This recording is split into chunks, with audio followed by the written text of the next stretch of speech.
Got dreams of being a professional podcaster, but have no idea what you're doing? This is impossible. That's about to change. A new kind of school. Welcome to the Pod School Podcast. Welcome to the show. Thank you so much for having me back in your ears. And if I am in them for the very first time, thank you very much for the invitation. It is delightful to be here. This week on the show, I'm going to be talking about the most important word you can use in your podcast, and that is the word you. The relationship that you have with your audience in a podcast is the most intimate relationship of any media out there. This is a decision by someone to put the earbuds into their ears, press play on your content, and listen to you. There are no other distractions like you get in radio where people are doing the shopping or driving or working and you're more of a background noise.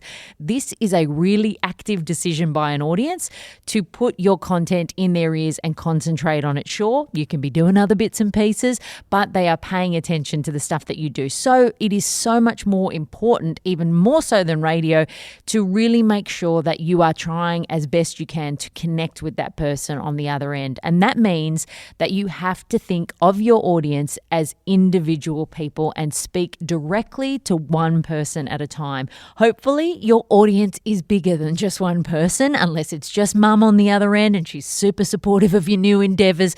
But obviously, you want to be speaking to a large amount of people, but you don't want to treat the performance of the show as if you were in a room of that many people. So an example of that would be, instead of saying, "Hey, all you guys out there, I'd love to know what you think," just say, "What do you think?" If you're talking about what you've got coming up on the show, you would say, "Next week for you, I've got some great tips," instead of, "Hey, everybody, next week for everybody, I've got some great tips, ladies and gents."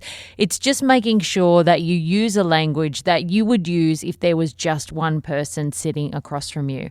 If you were actually standing up on stage and addressing a room, you would address everybody collectively because that's the natural way to present to a room like that. But when you are talking in a podcast, it's really important that you just talk to one person. Think about sitting down across from one individual person and delivering your content to them. And the way to do that is to refer to them as you.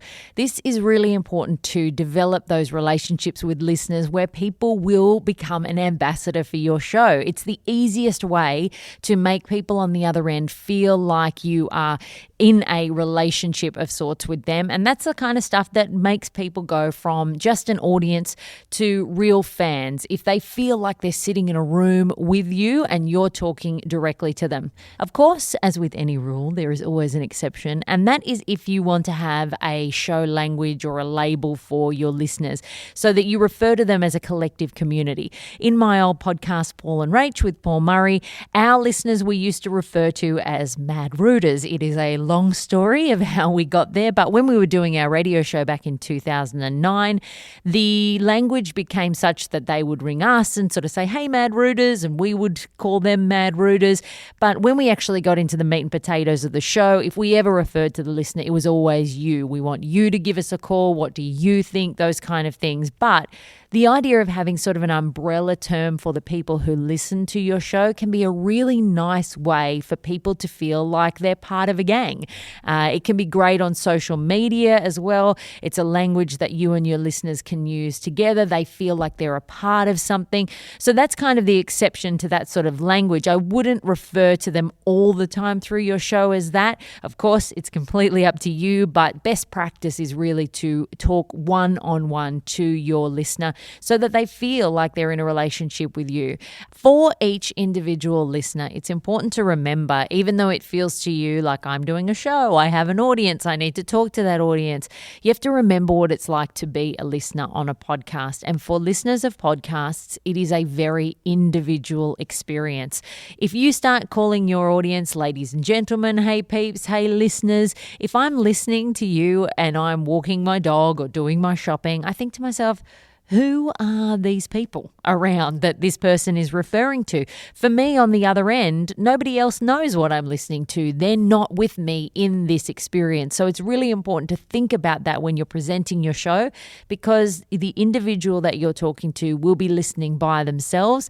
And if you connect individually with every single member of that audience, then en masse they will feel like they are engaged and connected to your show. And that's so important if you want people to keep on coming back and to feel like you are a friend, because that is the ultimate goal in a podcast, to make it feel like you are sitting down with this person and that they're speaking directly to you. So that's it. Make sure that you is a big part of your show language. Think about one person in your mind when you're podcasting rather than a big group of people, and you will connect with your listeners individually one by one. And that's it for this week. Make sure you head to Pod School Podcast. I've got heaps of resources there. There's a blog with plenty of articles about podcasting that'll give you heaps of information. I've also got my free guide that takes you through all the tools and tech you need to set up a home studio and get recording and upload your first episode.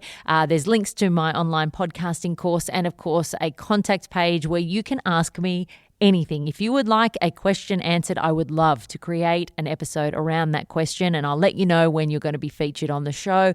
Please get in touch. This show is definitely to help you improve your podcast. So if there's anything you're struggling with or something that you're a little unsure of, or if you've just started out or you're not yet started and you're thinking, gosh, I wonder what that does, or I wonder what that's like, then just shoot me an email and I shall answer your question.